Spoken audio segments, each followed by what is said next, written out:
E não se esqueça de se inscrever aqui no canal dos sócios. E também curtir esse vídeo para não precisar te xingar. Você pega as gestoras de grande porte, nós temos carteiras de ativos gigantescas. Então, são bancos não sendo bancos. E isso é um pouco do que está acontecendo. Até porque o banco tem algumas questões de regulatórias e da própria funding, base de capital, que impede ele de ter ativos muito longos em carteira. Isso é um pouco diferente. As gestoras não, elas procuram ativos um pouco mais para o médio e longo prazo. E aí, como curiosidade, esse dinheiro, por exemplo, hoje os 27, eles não ficam parados, a gente não preenche e fica quietinho lá, a gente entra nas transações, depois vende as transações, e então o nosso desembolso anual hoje é 10 bi. Então a gente sabe que o ano que vem a gente vai entrar e a gente vai ter que alocar 10 bi em umas 80, 100 transações. Então a gente já sabe, é uma máquina que tem que funcionar perfeitinha, inclusive para não forçar a gente a comprar ativos que não sejam de boa qualidade. Bom, até entrando nessa parte do fundo de investimento, porque quando a gente traz aqui um gestor de renda variável, muita gente já fala, para que eu vou pagar um gestor para fazer o que eu posso fazer sozinho? Eu posso comprar as minhas ações. Geralmente a visão principalmente do pessoal mais jovem e que está começando em bolsa, né? O pessoal que vai ficando mais velho entende que, mesmo que você pague uma taxa, tem um alfa sendo gerado ali quando você escolhe um bom fundo de investimento. Quando se fala em renda fixa, então, o pessoal pensa, nossa, mas eu pego um CDB na corretora, eu pego uma debenture na minha corretora. Qual você acha que é a grande vantagem para o investidor pessoa física na hora de selecionar um fundo, ao invés de querer fazer isso sozinho?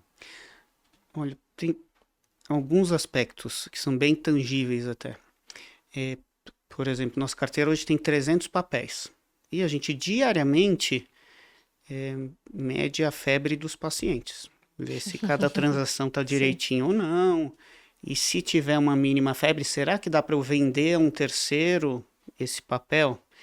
E esse processo de monitoramento dessas carteiras, ele é muito trabalhoso. Então, hoje eu tenho 15 analistas, cada um cuida de 20 e poucos ativos, e também cuida da busca de novas coisas, tá?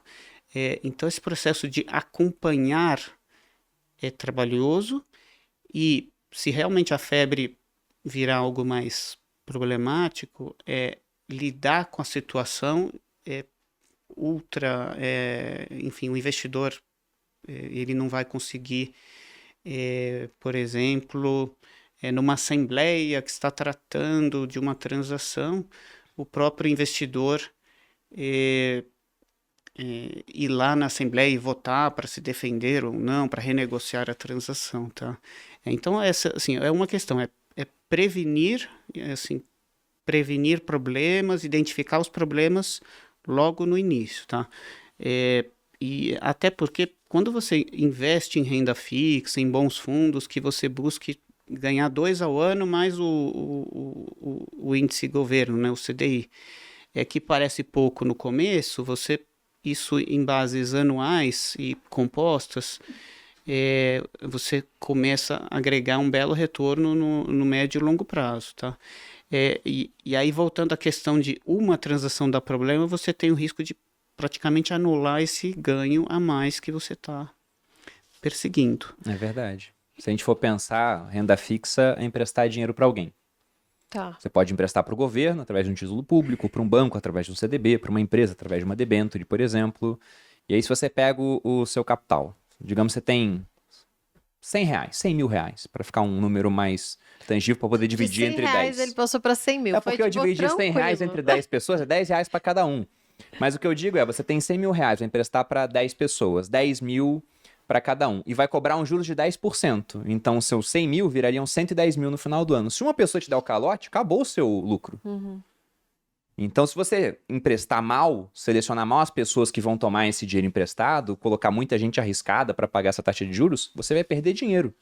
Então, não é tão simples assim ganhar dinheiro emprestando, né? Esse é o ponto. E aí, em renda fixa, eu faço bastante coisa sozinho. Pego lá os CDBs pra gente, LCI, LCA, Pegou uma outra coisa assim de crédito privado que tem um pouco mais de risco. Agora, uma grande vantagem que eu vejo, por exemplo, ao usar fundos de investimento para isso é o seguinte: aparece uma debenture muito boa, que eu digo com uma taxa muito alta, né? Tô pagando bastante taxa, um high yield que também é high risk. E um risco que eu não consigo nem ver. Porque uma coisa é você pegar uma debenture, que é emprestar dinheiro para uma empresa, da Petrobras, que tem um balanço trimestral, tá sempre saindo ali as informações públicas, porque é uma empresa negociada na bolsa. Outra é você pegar uma debênture de uma empresa fechada, e aí você não tem acesso às informações. Ou você citou aí CRA, CRI. Eu já vi CRI aparecendo de hotel lá em Gramado.